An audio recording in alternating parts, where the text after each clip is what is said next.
और इस्लामाबाद से कश्मीर और फलस्तीन के झंडे उतारने वाले हिंदुस्तान जाकर हुर्रियत रहनुमाओं से मिलने की बजाय हेमा मालिनी से मिलने की ख्वाहिश करने वाले, पाकिस्तान में 3 बार हुक्मरानी करके उसी पाकिस्तान में खड़े होकर पाकिस्तान को दहशतगर्द कहने वाले बादशाह सलामत के मुशीरों, जरा सामने आओ देखो 3 साल पहले हर चैनल पर तज्जिया निगारों से पाकिस्तान का दिवालिया सुनने वालों, पाकिस्तान दुनिया में तन्हा रह गया है सुनने वालों, आओ देखो 56 ममालिक के वज़रा समेत अक़वाम मुत्तहिदा के मेंबरान सब्ज़ परचम वाले इसी मुल्क की सरजमीन पर इकट्ठा हुए हैं। देखो 40 साल बाद ये OIC का अहम इजलास पाकिस्तान में हो गया, जिसमें अमरीकी वजीर समेत अक़वाम मुत्तहिदा समेत सबके सामने डंके की चोट पर अफगानिस्तान, फलस्तीन और कश्मीर के मुसलमानों की आवाज बुलंद की गई है। कुछ नहीं मांगा अपने लिए सिवाय इस वतन की सलामती के, सिवाय अफगानिस्तान के लोगों की खुशहाली और अमन के, सिवाय कश्मीरियों की आजादी के, सिवाय फलस्तीनियों की मुकद्दस जमीन के। आओ देखो ग्रीन पासपोर्ट को इज्जत कैसे दिलाई, पर कैसे समझोगे?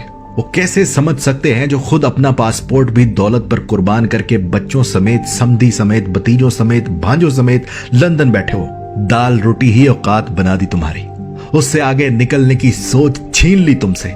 कसम जमाने की तुर्की हो, चीन हो, जापान हो, तबाही सबने देखी, गुर्बत सबने झेली है। तारीख उठाकर देखो चीनियों की कि 40 साल पहले वो क्या थे। गुर्बत मंडला रही थी उनके सरों पर। फिर आज से 40 साल पहले चीन का एक लीडर निकला था जिसने गालियां खाई, बातें सुनी, नफरत बर्दाश्त की, लेकिन टैक्स लगाकर हर चीनी को मेहनत करने, बिजनेस करने की तरगीब देकर उसी चीन को आज आलमी ताकत बना दिया। चीनियों ने कुर्बानी दी तो कामयाबी मिली। तुर्कों की तारीख हम सब ने देखी, किस तरह अर्तुगरुल गाजी ने भाइयों को, कबीले को, यहां तक कि अपनी मां को भी अपनी सरजमीन हासिल करने के लिए छोड़ दिया। ना जान की परवाह की, ना माल की, जब तक अपनी सरजमीन को गद्दारों से पाक न कर लिया। जापान 2 बार मिट गया था, लेकिन भूख काट कर भी, सख्त तूफानों का मुकाबला करके भी वो कौम आज फिर उसी मकाम पर लौट के आई कि जापान का पासपोर्ट दुनिया का सबसे ताकतवर पासपोर्ट है कि उस पर जब चाहो, जिस मुल्क में चाहो, जहां चाहो वीजा मिल जाता है। और मेरे हमवतन, 1947 में 10 लाख लोगों की जान कुर्बान हुई तो पाकिस्तान बना।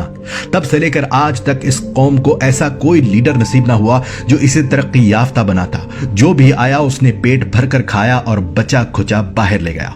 और जब ये मुल्क अरबों डॉलर का मकरूज हो गया, तब ये शख्स इमरान खान वजीर आजम बना। अब उसकी कोशिश है कि एक बार ये कौम कर्जे से निकले, एक बार इनमें काम करके कमा कर खाने का जज्बा पैदा हो, एक बार ये बिजनेस में आगे जाए, एक बार ये गुलामी से बाहर निकले। सारी दुनिया से टकराया, इस्लाम का नारा बुलंद किया, 56 ममालिक को पाकिस्तान के दारुल हुकूमत में इकट्ठा कर लिया, इस्लामी दुनिया का लीडर बनकर दिखाया, निडर होकर अपनी जान की परवाह किए बगैर हर ताकतवर मुल्क को बराबरी का सलूक करने का मुतालबा किया कि इस कौम में एतमाद पैदा हो। मगर हम दाल रोटी पर कत्ल करने और कत्ल होने वाली कौम, गुलामी की जंजीरों में जकड़े जाहिल लोग ये तवक्को करते हैं कि अरबों रुपए का कर्ज भी हमसे उतर जाए, दुनिया हमारी इज्जत भी करे और हम फारगुल दिमाग लाडले पाकिस्तानी घर बैठे दुनिया की सारी सहूलतें हासिल कर लें।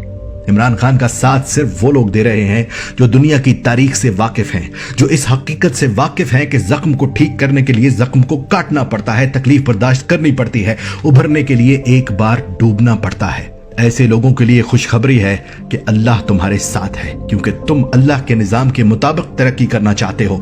तुम तकलीफ बर्दाश्त करने के बाद, सब्र करने के बाद उसका फल पाना चाहते हो। तुम कुर्बानी देकर फलाह पाने के कायल हो। अल्लाह तुम्हारा निगहबान। पाकिस्तान जिंदाबाद।